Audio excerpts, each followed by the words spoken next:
Thank you, members. We move on now to questions to the Assembly Commission. Before we begin, I wish to clarify for the record of the House that Mr Keith Buchanan's appointment as Deputy Chairperson of the Committee for Finance does not take effect until 3:30 p.m. this afternoon, which means that Mr Buchanan remains a member of the Commission until that point in accordance with Standing Order 79.6.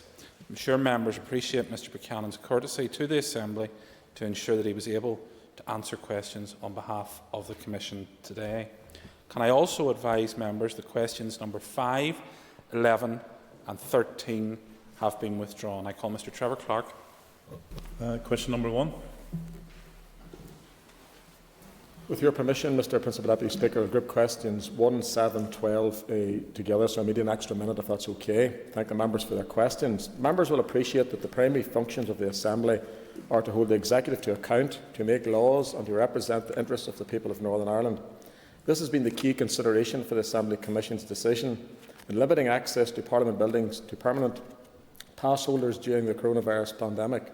This decision was taken in order to ensure the health and safety of our staff, members and other building users, and to minimise the risk of infection so that the vital work of the Assembly was not disrupted.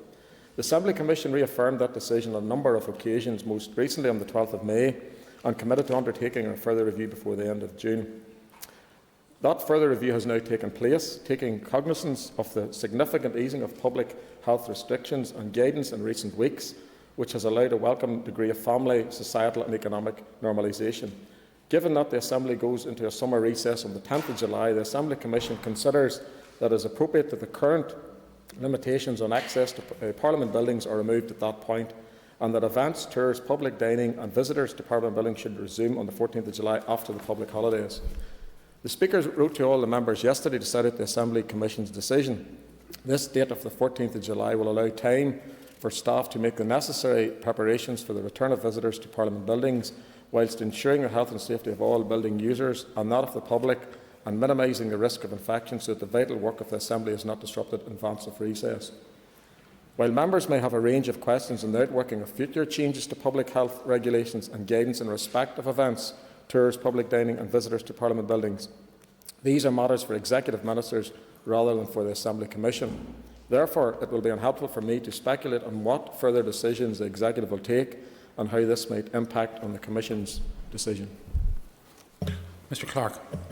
Thank you very much, Mr Principal Speaker, and can I thank the member for his answer.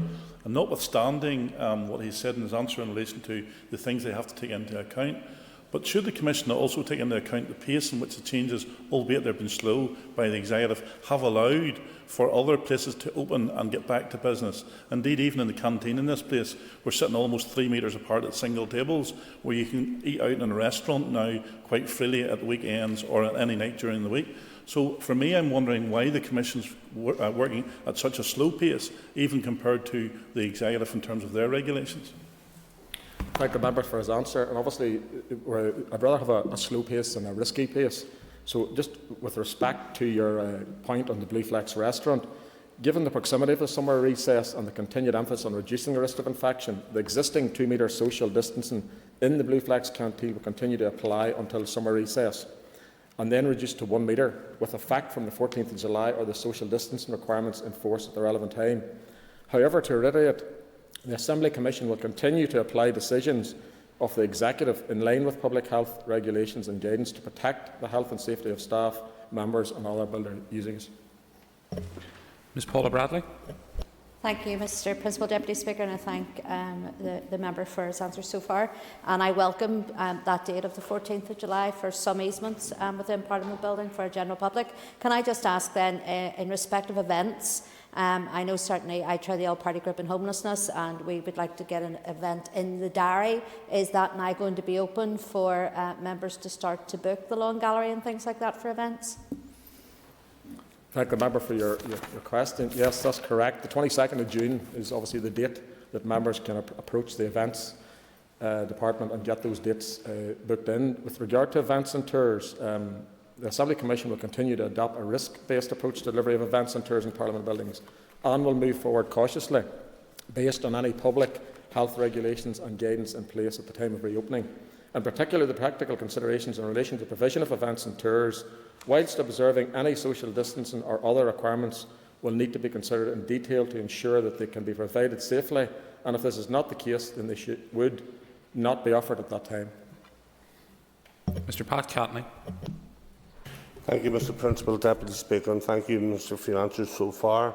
I would like to ask, how will the Assembly Commission ensure the safety of staff, members, building users and the general public in light of where we are and the risks that are still there with the pandemic? Thank you.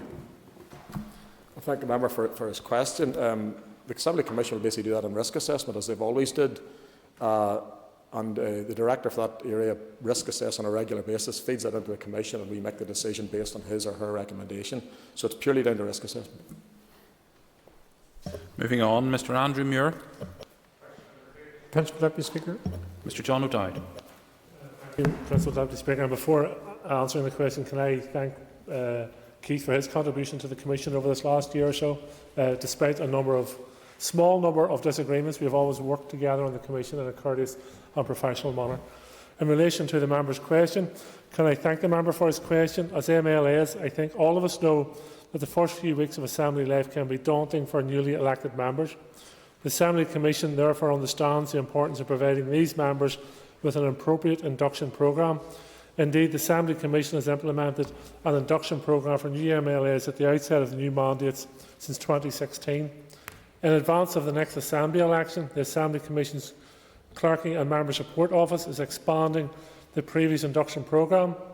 This member induction and development framework will include a programme of activities that will be available to all members from the start of the next mandate.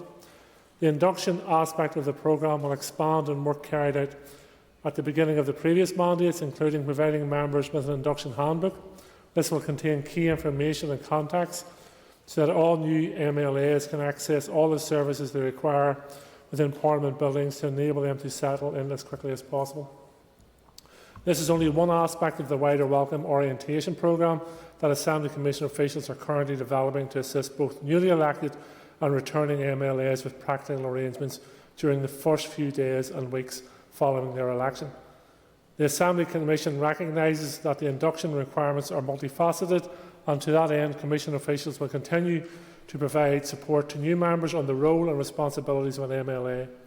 This includes sessions with Business Office and the procedures of the Assembly and standing orders, with the Bill Office on the legislative process, and with committee clerks on the role of statutory and standing committees.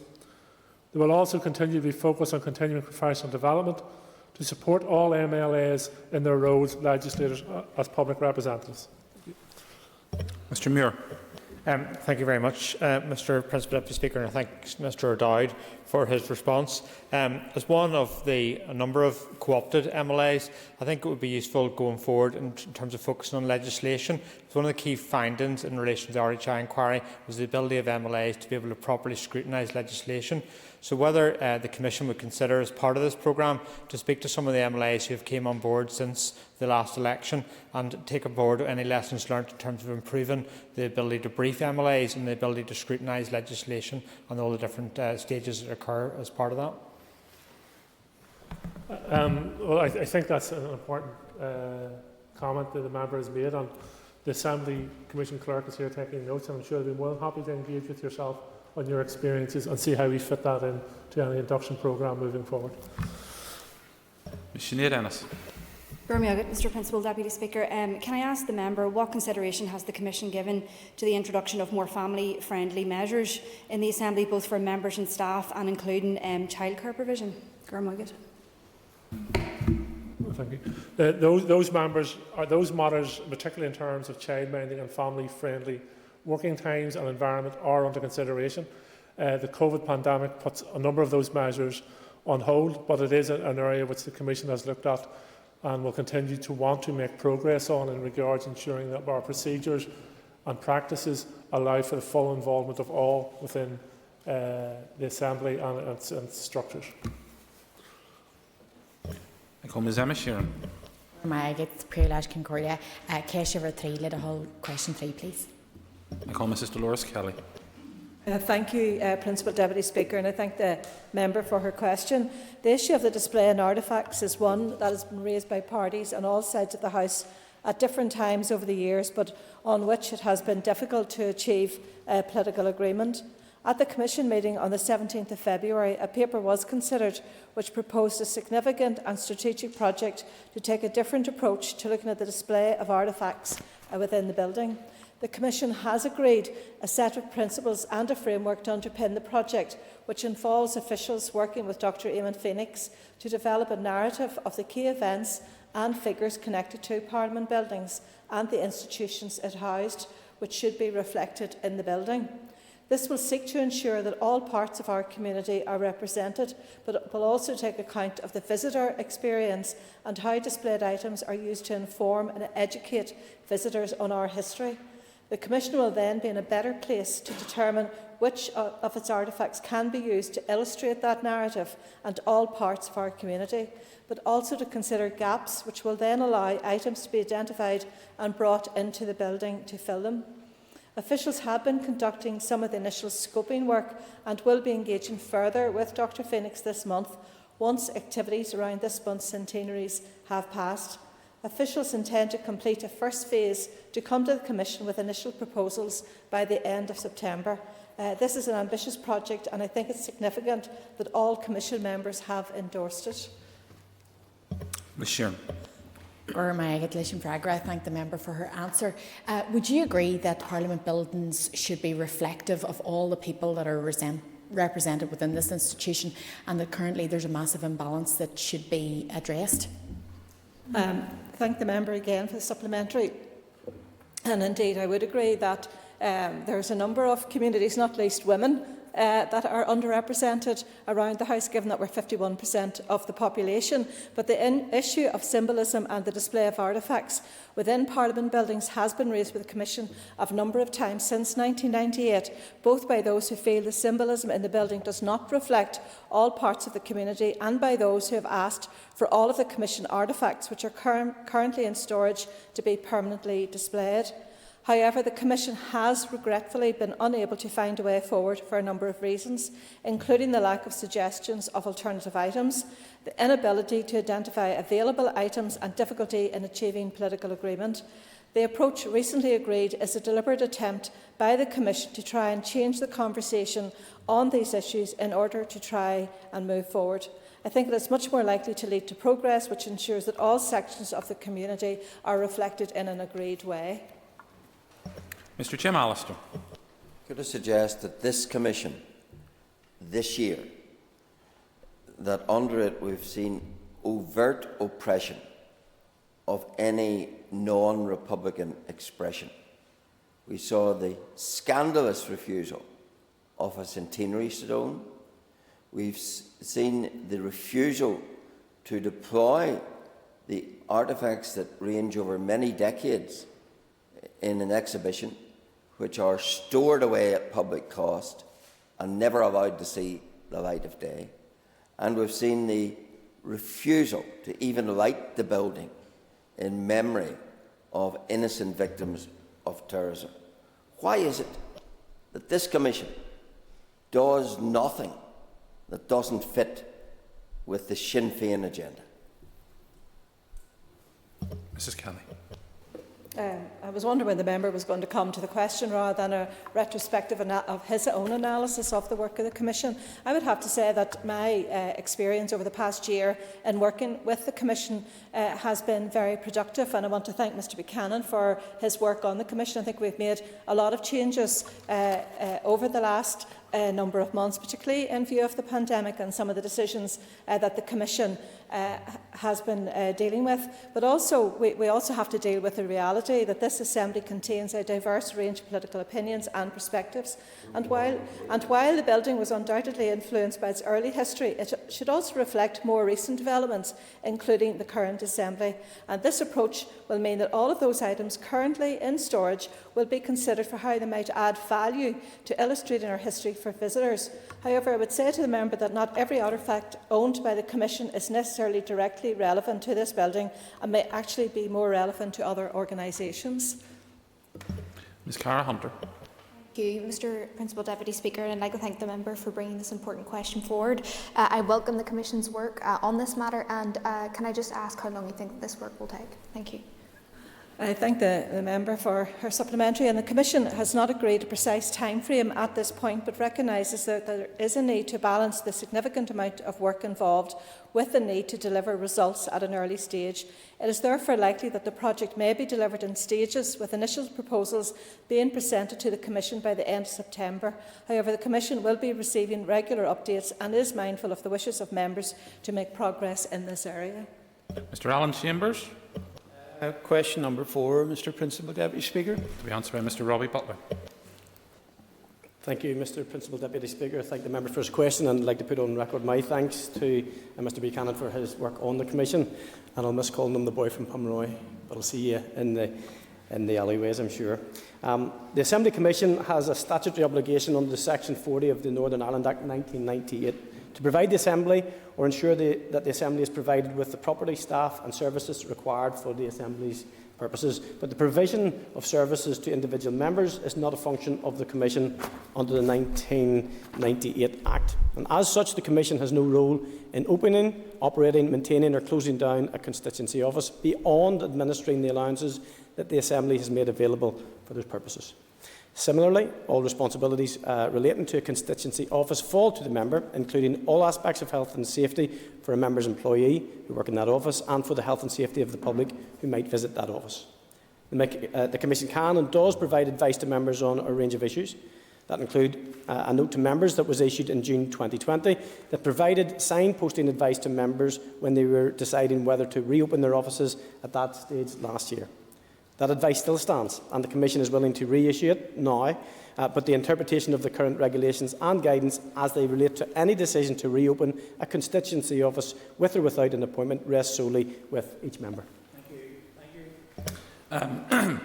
So impressed was Mr Chambers by that answer, he doesn't wish to ask a supplementary, so that's grand. Dead on. Mr Colin Gildernew. Can the Commission give us an update on the measures that will be in place to protect public visitors here to Parliament buildings?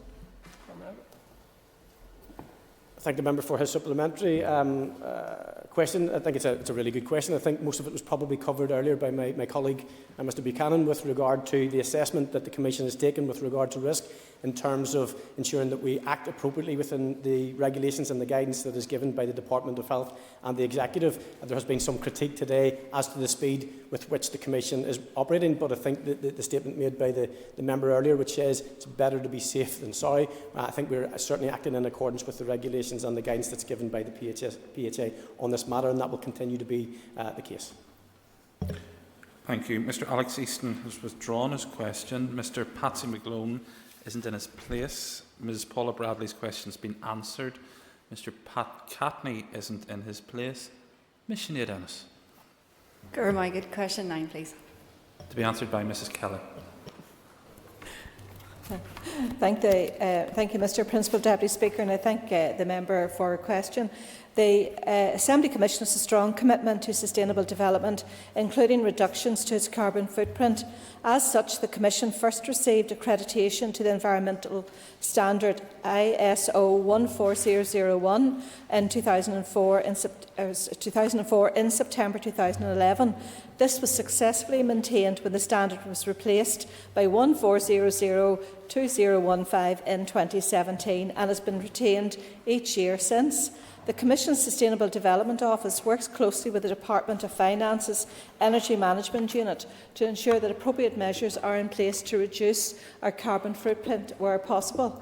For example, the Commission receives its electricity via Department of Finance contract, with all of the electricity being 100% renewable. In addition, since the Commission started formally measuring its usage in 08-09, there has been an 83% reduction in paper usage, a 34% reduction in electricity usage and a 15% reduction in gas usage. The Commission also participates in the Business in the Community's annual environmental benchmarking survey. Last year, the Commission attained a Platinum Award, the highest level available, and was named as a responsible business champion in the environmental leadership category. To encourage building users to avail of sustainable travel, there are 4 electric vehicle charging points situated in the upper car park of Parliament buildings. The Commission also has a Cycle to Work scheme that is available to all members and staff. And one of the very few bright spots arising from the COVID-19 pandemic and the implementation of measures to facilitate remote working for both members and staff in Parliament buildings has been a reduction in travel to and from Parliament buildings. As well as a reduction in the use of fossil fuels to travel, there has been some reduction in utility usage in the building. Ms Ennis. Thank you, and I thank the member for that very comprehensive answer. She referenced the electric vehicle charge points, and I'm wondering, has the Commission given any consideration to extending the electric vehicle charge points across the estate?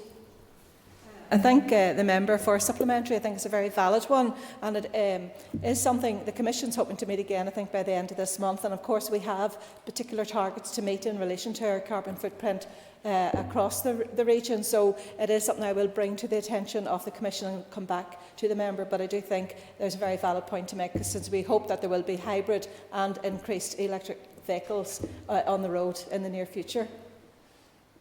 Mr. Cathal Boylan. Question number 10. Thank you. Mr. Robbie Butler. Thank you, Mr. Principal Deputy Speaker. Thank the member for his question. The member will be aware that the Assembly Commission only has responsibility for Parliament buildings and the area immediately surrounding the building. And beyond that, the management of the Stormont Estate falls within the remit of the Department of Finance and specifically their Estates Management Unit. Since its inception in 2015, the Commission has worked in partnership with the Estates Management Unit to attain and retain the business in the community's business and biodiversity charter for the Stormont Estate. Within the Commission's limited remit, an apiary has been installed at the west side of Parliament buildings. There are currently 3 beehives and trained beekeepers from Building Services working closely with these bees, the providers, to maintain and look after these beehives. Although it has been a challenging year, it is hoped that this resource can again be used as a way to educate staff and visitors, including school groups, about the importance of bees in terms of biodiversity. Within the Stormont Estate, the Estates Management Unit has provided a woodland environment with minimal intrusion to protect and expand the habitat for plant and animal life. The Commission, through the Events Office and the Education Officers, promotes the nature trails throughout the estate and encourages visitors and school groups to make use of the grounds when they visit Parliament buildings, and I'm sure the Commission would encourage members to do that also. In this regard, the Sustainable Development Office is a partner of the Eco Schools groups, which helps to raise awareness of wildlife in the estate when meeting with school groups. The Commission's Sustainable Development Office continues to liaise closely with the Estate Management Unit in order to promote wildlife around Parliament buildings. Mr. Boylan. Garmargaret, I can't call it last one. Could I thank the member for his answers? Just in relation to that, does the Commission, in any of the programmes that it has brought forward, engage with environmental organisations to ensure best practice in any of those programmes? Thank the member for his supplementary question. It's a very good question, and there is a partnership approach. But in terms of the detail of that, I will ensure that is answered through a written answer, if that is okay, in terms of the exact detail. Thank you. Mr. Jim Allister. If it doesn't offend the Sinn Féin controllers of the Commission, could I suggest that in the interest of the bees, there might be the planting of a rose bed to mark the centenary of Northern Ireland, and then the bees could feed on the nectar which would be produced? What could possibly be wrong with that? I thank the member for his statement. I do take exception to anybody think or mistaking my meekness for weakness.